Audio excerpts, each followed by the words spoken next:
I watched a YouTube of an interview of a successful Jewish British author, Howard Jacobson, who articulated very clearly his rage at the videos he saw of October the 7th. It was a fascinating interview because he's really gifted in understanding himself, which is a thing to achieve.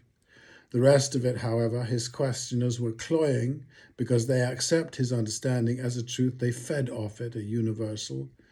I accept it as his truth. Were I to meet him, I would say, oh yes, you're Howard Jacobson, a famous and gifted writer. I hope that would be enough. Like meeting Ta-Nehisi Coates, I'd say, you're a famous and gifted writer who often will say in public, I as a black man. And Howard will say, I as a Jewish man.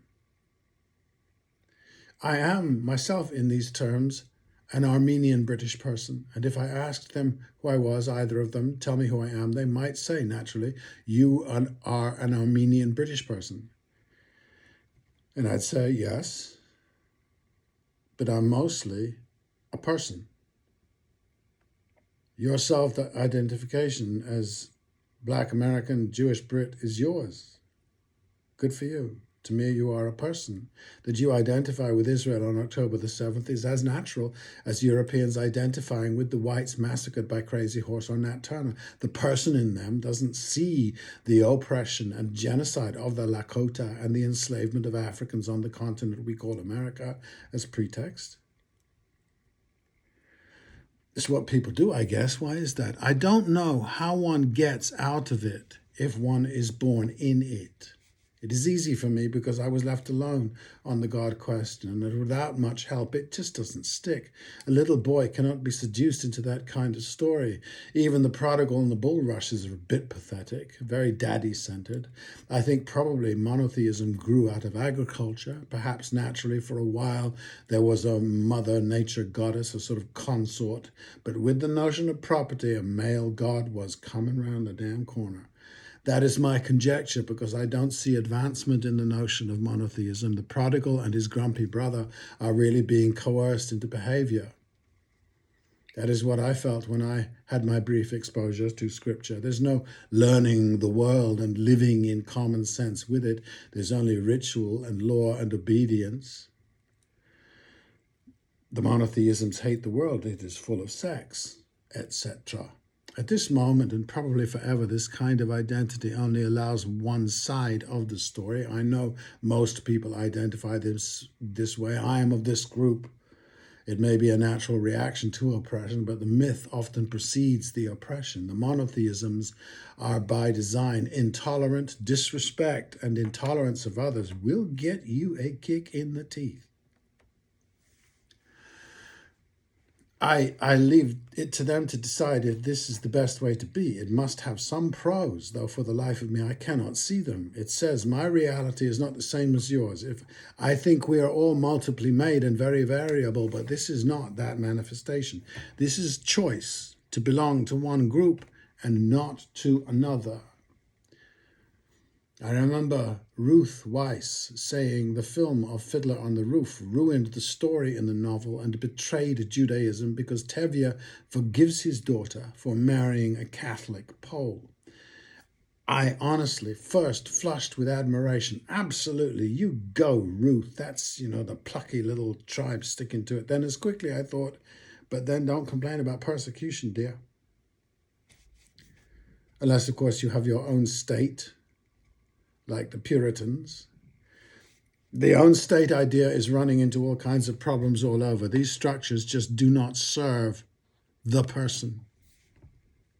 It crushes us and then empowers the crushed to crush everyone else.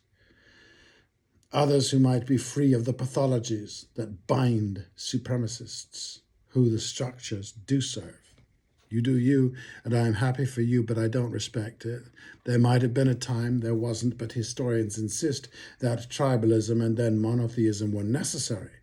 They might explain them as stages of humanity hopefully passing, but they don't. This monotheist stage idea is thought permanent. Many of the historians are monotheists, eternal, so they have made it so it is as inevitable as the wars we conduct more and ever more efficiently.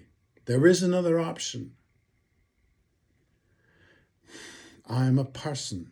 Even Europeans eventually saw it in South Africa, saw that they were provoking their October the 7th and stood down at the last minute, but that was an anomaly, a rarity. It didn't happen in those countless other places where the inevitabilities played out. Our identity, it seems, vanquishes pretext. Ethnic self-identification might be natural, but it isn't innate. And it is a group identity, not a self-identity. In the capitalist monotheist age, the self rarely reaches the identity stage. It languishes with the group. Because we all do it, we tiptoe around it, forgiving each other for it. Europeans dream of monocultures. As a white, culturally Christian person, I can look at my people, I have done, and pick and choose, maybe the good and the bad, the wheat and the chaff, but I don't. It isn't particular to me, identifiable if it was, special, this ancestry, as it might be for millions of us, I don't feel it. I've figured out this is because I don't need this identification. It's no source of pride, no sustaining thing when the chips are down. I know the dark side of the legacy, and the light side changes none of it. When I look at my people, what my people have done to the world, I don't condemn them for it, but I don't revise the atrocities of colonialism so I can be proud of them and identify therefore. Because I don't need to. I just don't understand the need of that kind of pride. What a tribe might try, call it the light side, the acceptance of others, the living in peace, the magnanimity I sometimes but rarely find in the corners of my history, are traits I have seen, however, everywhere else. Among the many varieties of us, and though we enjoy these behaviors every day, they are just normal to me. They are what people do. They're nothing to be proud of.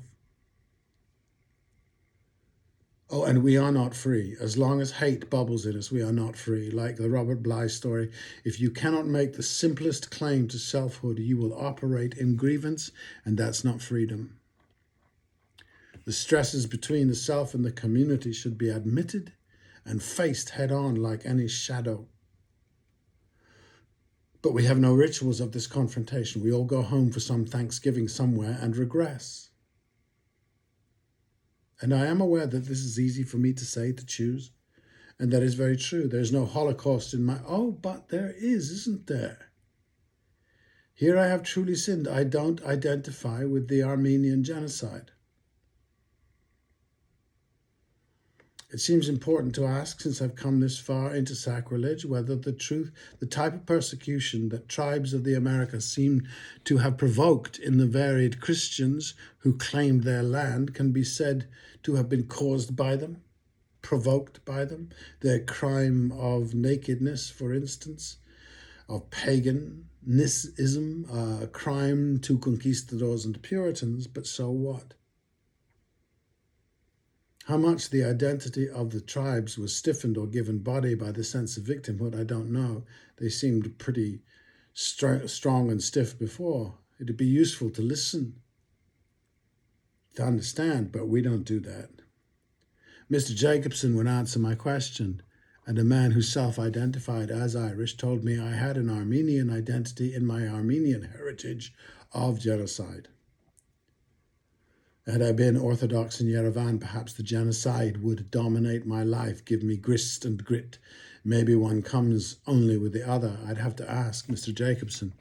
It might just be coincidence, but until Jewish people started behaving like Europeans murdered them. As Netanyahu said to Biden, you cannot criticize us, you've done this too. What is our reason? We are the civilized of this world.